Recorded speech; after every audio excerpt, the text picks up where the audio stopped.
But in your own view, do you think we are moving in the right direction anyways? The first thing I need to put out there robustly, with very deep passion, is to push back on what Bayo Onanuga, the spokesperson or the man of the president, said about with regard to the Guardian. We're in the studio. This is the fourth estate of the realm. The gatherings of protecting democracy begins somehow and begins and ends here. Civic spaces, the political parties, labor unions, and so on anchor their vision of certain democratic practice in the media. The moment you topple that estate, the moment that gathering is lost, democracy begins to decompose. The Guardian, I read the piece. Misery, harsh policies, driving Nigeria to desperate choices. It's not a call to arms for coup d'etat. It's a lamentation, a deeply felt lamentation about the state of the nation. Indeed, it's actually the government that is backsliding democracy in Nigeria. It's a threat to democracy because this government is legal, but the government may not be legitimate. People don't seem to understand the distinction. We fetishize constitutional frameworks and constitutional provision to say elections were held, the results were declared, the court ruled, the final court is recording in favor. That means it's a legal government produced by law. But it's not legitimate because if you do not, as you said, if everything is in the right and the people are hurting and angry and bitter and depressed and in sorrow, then you've lost the critical plank of legitimacy, the well-being of the people. If the society is racked by criminalities and violence and courtism and abductions and kidnappings and terrorism and banditry, you've lost the second plank, which is provision of security.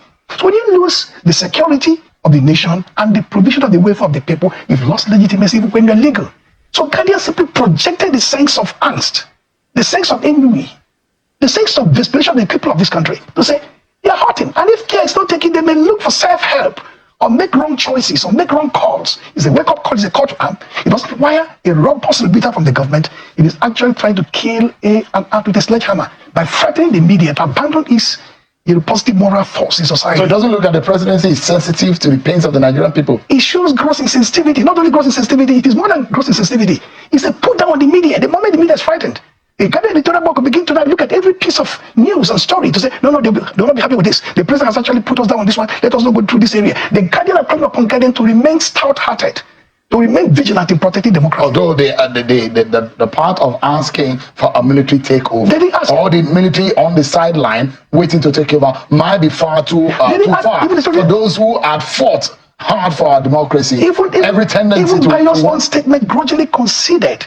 A Guardian balance is to say, we don't like military takeover, we don't like military coup d'etat, democracy is the best. But what is going on in the country is frightening. So that means, wake up, smell the coffee, do what is right for the people, and there won't be any conversation about military taking over. Well, I mean, if the government is saying, look, it's going to be patient, we're working, we're trying to recover.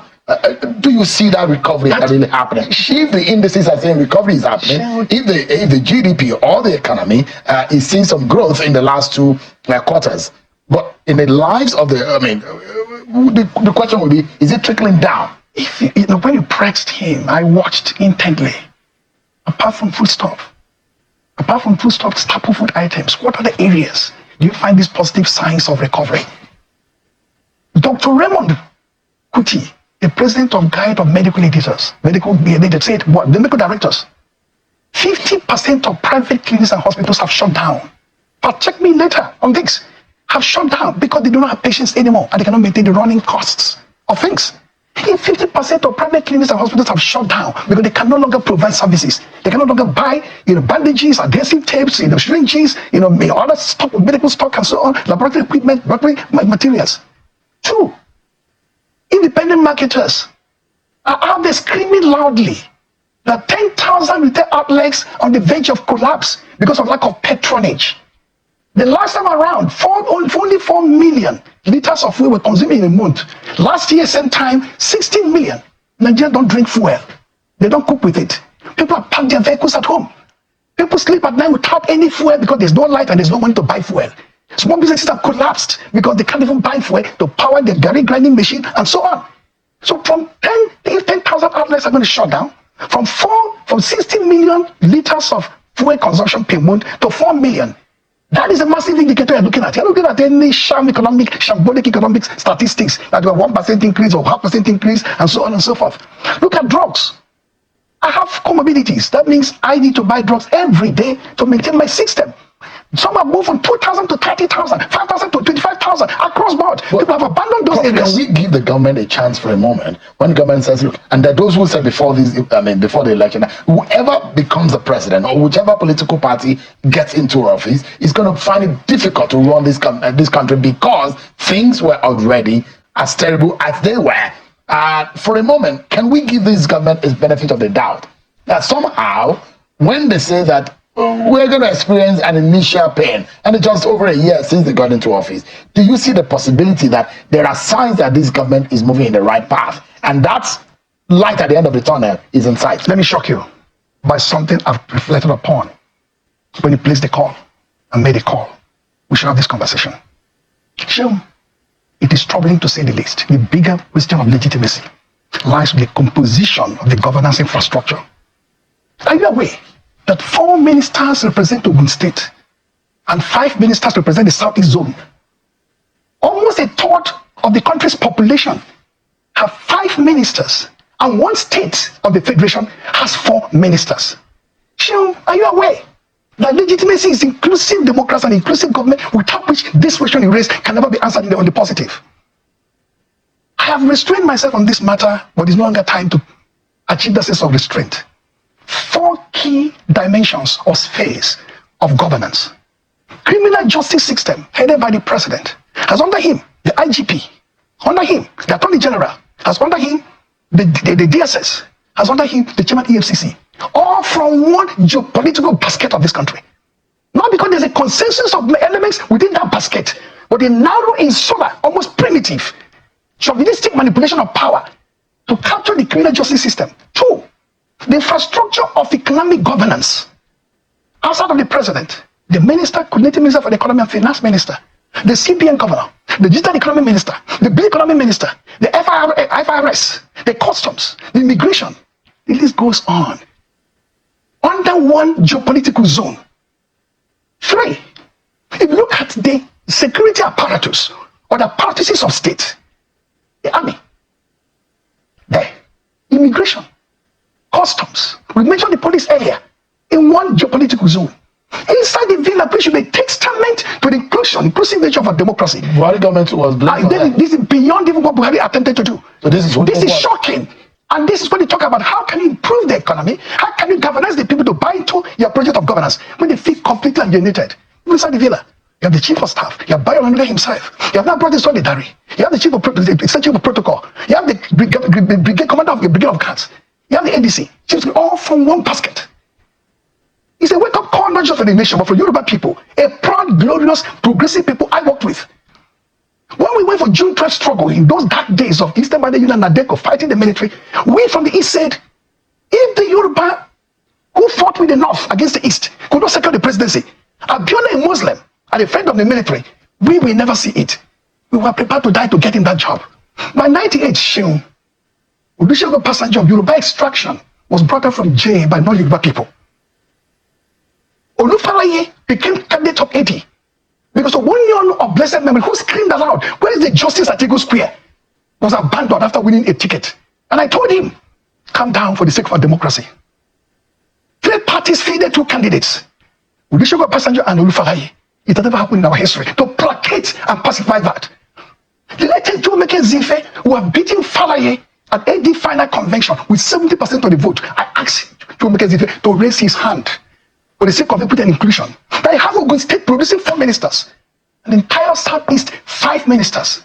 How do you expect them to buy into a vision of governance? How do you expect them to answer the question you're posing to me? Because when, as you put it to Bayo, you do shege to people. They have the way of doing shege to you. Right. So it is important we, as patriots who love this country, who believe in inclusion, even the president himself, his journey to the governorship in 1999 was paved by compassion and benevolence. And today we find the difficulty of this government to balance its vision in a progressive, inclusive manner that everybody in this country will feel we have something at stake. We're implicated in his mode of governance. That means if the economy is sliding, we'll fight for it. Prof, from what we established tonight, we are in some kind of a dire situation, a quagmire. How do we navigate from here? What should we be doing right now? If you were the president, what would you do? You asked that question to, his spokesperson, to spokesman Bayo. We thought this transformation will go far. The restructuring, the reformation of the apparatus of governance. Maybe half of the cabinet sacked. We don't know some of them. We don't know what they're doing. Maybe this kind of conversation will be a wake-up call that far more vigorous retooling of the entire infrastructure of governance is required if it is possible. You saw the... You have once suggested a roundtable. I did that. You saw the patriots of eminent. You saw the cordiality we exchanged before he stepped out. That means we are patriots. We don't hate the country. We don't hate the system. We don't dislike the president. But we see that things on dire straits. We're not in a dire state situation. The first you do is allow democracy to breathe. It doesn't look as if it has to do with the economy, but it ties up to the economy. I said it can't overcome the political state. It cannot ignore the political class. You need this kind of large conversation, a summit of leaders of this country. You have to allow Labour to breathe. You agree with me that since the Labour president has been from pillar to post, Labour seems to have scaled down his voice. Allow civic space to breathe through. And most crucial, allow the parties to breathe. Multi-party democracy, the foundation of true democracy. That is why the chairman of the PDP Governors Forum, the governor of Baptist Bala Mohammed, issued a statement, had an interview with Daily Trust. It's a must read for people to say, we have to fight with a NATO to rescue the party because we don't rescue the PDP. As the standard bearer of opposition politics, democracy will be lost in 2027. That means we must make sure that the Wesleyans in the system, those who want to put the party down and turn the country into a one-party state, fail. Because the moment you lose multi-party democratic conversation or dialogue or contestation of ideas and visions of governance, the moment Labour is crippled and civil space is dissolved, or you find again that the media is frightened, there's no amount of retooling or restructuring of the practice of governance that will save the day. That is high thinking, critical thinking. I can stay here and say, at the level of, my new day-to-day policy formulations, do this, do that. Look at the forest system. This is the way we can retool it. Look at the regime of a slave subsidy removal and price increase. Bring it down. All those things are nice things to say. But the broad fundamentals. So we still can salvage the situation. We can't if these things are done. But if they're not done, the country is in a very, very bad shape. There are those who will say maybe the Southeast voted in the way they voted, and that's what they're getting. Why they didn't? Political participation is, or political involvement is maybe 2027. Almost 30% of this population of the country is Southeast, scattered all over the country. Not only the Southeast, they have that their voters card to wave around. This time maybe with much more concerted energy, coherence, and direct intentionality to say, this is what we're going to do in a heavier form. If you do shake it to us today, 2027, we'll do shake it back to you. So you think maybe this is a backlash of the fact that maybe the Southeast did not vote this party? Well, I'm not in the mind of the president and his team to fathom out why a state. We have 4 ministers. Well, and the time zone, 5 ministers. Can you politically fight for what you did not give? Let me tell you how you do what you do. What you do is that you find out why you didn't get the vote. You lure them. You persuade them. You actually give them more. They say, next time around... But appointment of a Bianca Ojukwu, what does it mean? Oh, she's eminently qualified and she had to do her job as a minister in Abuja here. That is different from the conversation in the Southeast. She is here qualified, eminently qualified to do her job. The moment that job is transported back home in the East will determine the fate of that government she's serving. Professor Udenta is the founder national secretary of the Alliance for Democracy and distinguished scholar at the Abuja School of Social and Political Thought. Thanks so much. So it's an honor to be here. You listen to udenta. That is a fact. See, my own here is this Shehu Akinbaloyi. You'll be asking questions. You'll be talking as if you are not in Nigeria. It's as if you are not in this country. You don't want to say it because they don't want people to know that you are APC member. I mean, you don't want them to see. So you're always giving it to APC.